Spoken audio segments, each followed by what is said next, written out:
अच्छा, चरित्र सुनने के उपाय क्या है? कथा। अच्छा महाराज जी, कथा का प्रभाव कैसे पड़ेगा और कथा कैसे मिलेगी, कैसे संभव है? इसका भी उत्तर है। कोई साधु की संगति अगर आपको प्राप्त हो जाए और कोई सच्चा संत तुम्हारी जिंदगी में आ जाए तो वो संत भगवंत से मिलाने का रास्ता बता देता है।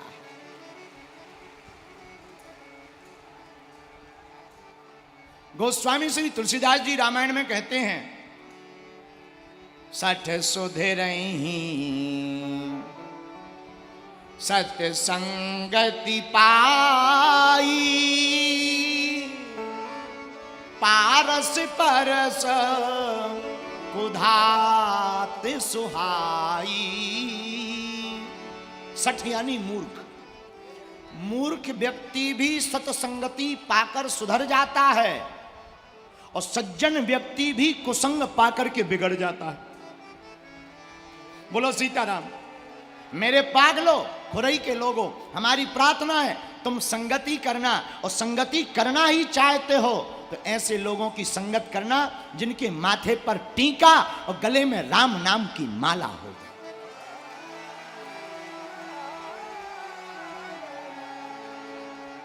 और ये जरूर चेक कर लेना कि सच में राम नाम की माला पहने के दिखावा की। आजकल धर्म विरोधी भी माला पहन करके डेरा डाल रहे हैं। बोलो सीताराम, जोर से बोलो। देखो बहुत बढ़िया मौसम है, ज्यादा चिंता करने की आवश्यकता नहीं है। बाहर इंद्र देवता बरस रहे, भीतर बागेश्वर बालाजी बरस रहे, बरस दोनों रहे।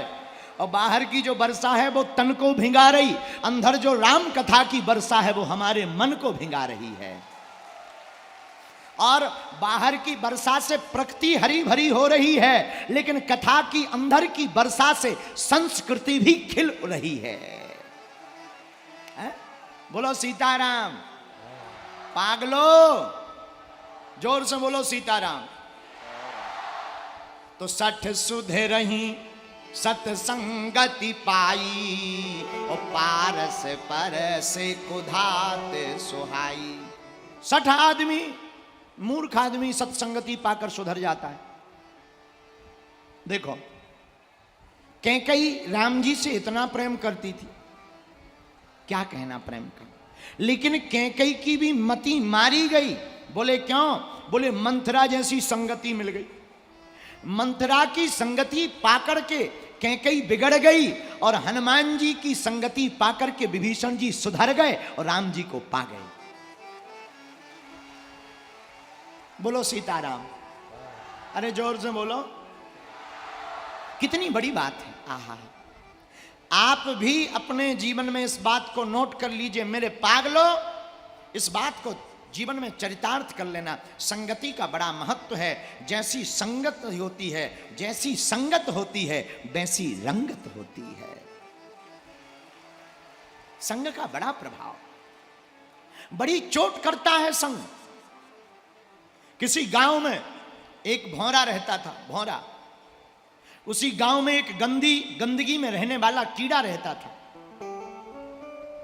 उस भौरे की भंवर की दोस्ती धोखे से गंदगी के कीड़ा से हो गई। अब तो भौरा रोज मिलने के लिए उड़कर उस गंदगी के कीड़ा के पास जावे, और सुनाओ मित्र क्या हाल है। वो भी कह दे भाई साहब सीताराम, भगवान की बड़ी कृपा है, सब आनंद है। अच्छा अच्छा, हाँ। एक दिन गंदगी के कीड़े ने भंवर से कहा, भंवर तुम तो उड़कर जानते हो, और बताओ दुनिया कैसी है, तुम कहां जाते हो रोज उड़कर, कहां से आते हो? तो गंदगी के कीड़े से भंवर ने कहा, अरे मित्र तुम्हें पता नहीं है, जहां तुम रह रहे ये तो दुर्गंध है, इससे भी बढ़िया कुछ है, वो सुगंध है बाग में।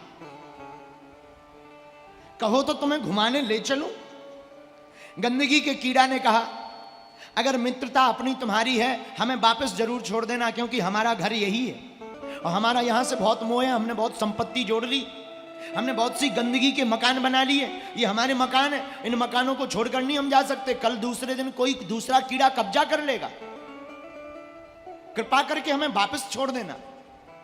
भंवर ने कहा, घबराओ मत, परेशान मत हो, तुम हमारे साथ चलो तो तुम्हें ऐसे ऐसे पुष्पों के मकान बताएंगे, ऐसे ऐसे फूलों के महल बताएंगे, ऐसे ऐसी सुगंधी के तुम्हें बाग और नगर और शहर दिखलाएंगे कि तुम भी अपनी गंदगी को भूल जाओ, इस नगर को भूल जाओगे। गंदगी का कीड़ा मित्र भंवर से कहता है चुप रहो, ये गंदगी नहीं है, तुम्हारे लिए गंदगी है, हमारे लिए तो हमारा घर है, कृपा करके हमसे ये मत छुड़वाना,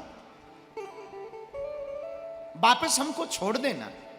ठीक है मित्र। भंवर ने उस गंदगी के कीड़े को पीठ पर बैठाया, उड़ता हुआ ले चला। जिस बाग के पुष्पों से वह फूल का रस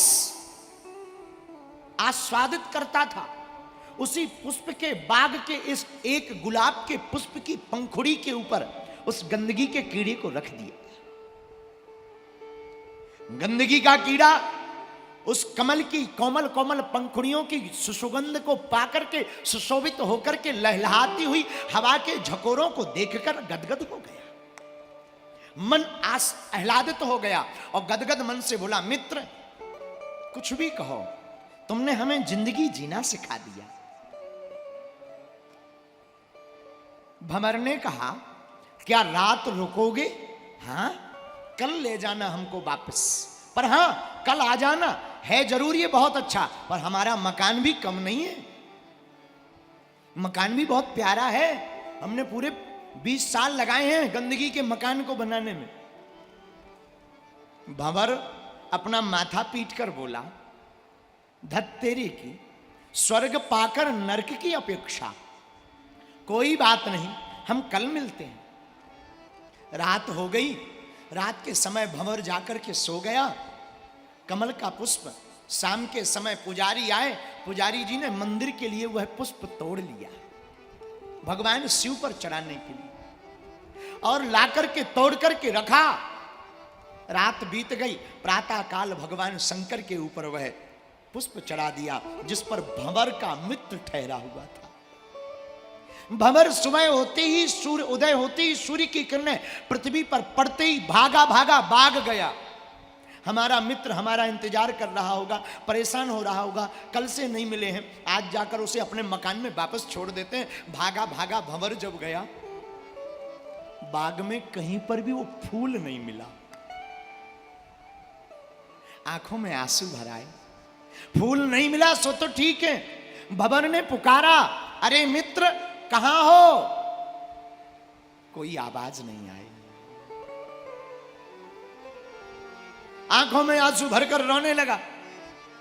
इससे अच्छा तो वहीं था, लगता है किसी ने खा लिया, कोई हाथी आया होगा मत वाला, उसने उस फूल को खा लिया होगा, वो खा लिया होगा तो हमारा मित्र भी मर गया होगा। आंखों में नेत्रों में आंसू भरकर रोने लगा भंवर मित्र।